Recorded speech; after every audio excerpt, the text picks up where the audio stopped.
Now we will discuss second, culture acquisition and social distance.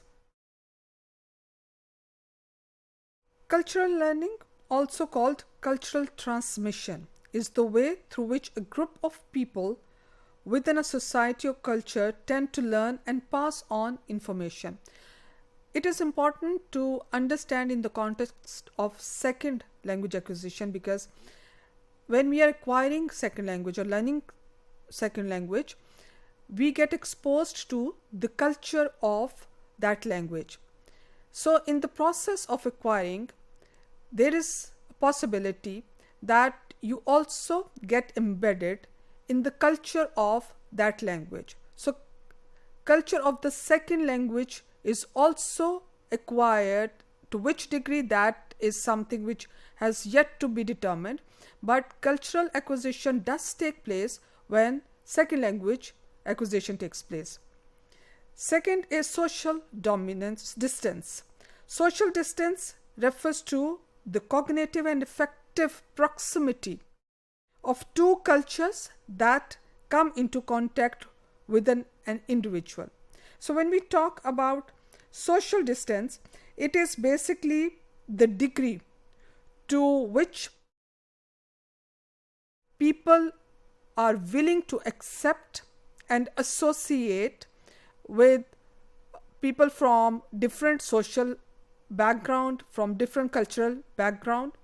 To give you an example, willingness, or let's say unwillingness, to live in the neighborhood of people coming, or people who have different social or maybe ethnic background, that willingness indicate high degree of social distance. Willingness to marry someone from different caste or race indicates low degree or less degree of social distance. So let's now discuss the second cultural acquisition as well as some of the points of social distance. Now, when we have second cultural acquisition, we have a process of cultural assimilation as well as acculturation. Assimilation occurs when a person from a certain culture becomes surrounded by a different culture for quite some time, and she decides to forget the original culture and adopt the new culture completely. That's assimilation. In most cases, these kinds of situations usually happen because the person acquiring the new culture has been forced to drop their original culture in favor of new culture, under the premises that new culture is somewhat better or more valuable than the original one. Now then we have acculturation process, which occurs when people of certain ethnic group which has been instilled a certain original culture begins to acquire a different culture due to relocation into different place.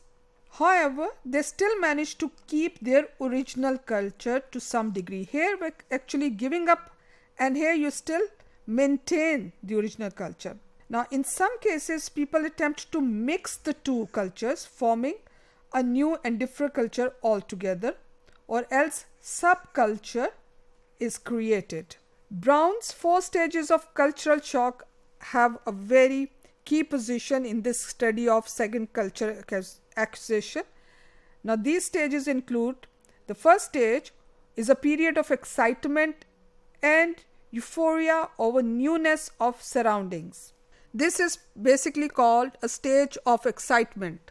The second stage is called culture shock, which emerges as individual feels the intrusion of more and more cultural differences.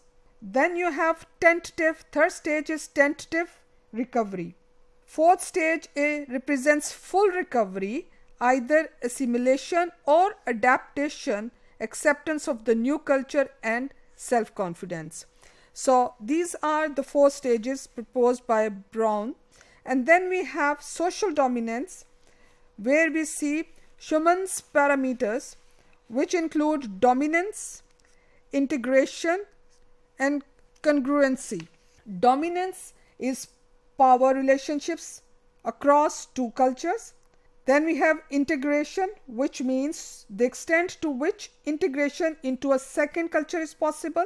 And then congruency of two culture in question, that is this equal size or the similarities or equivalence characteristics that are there.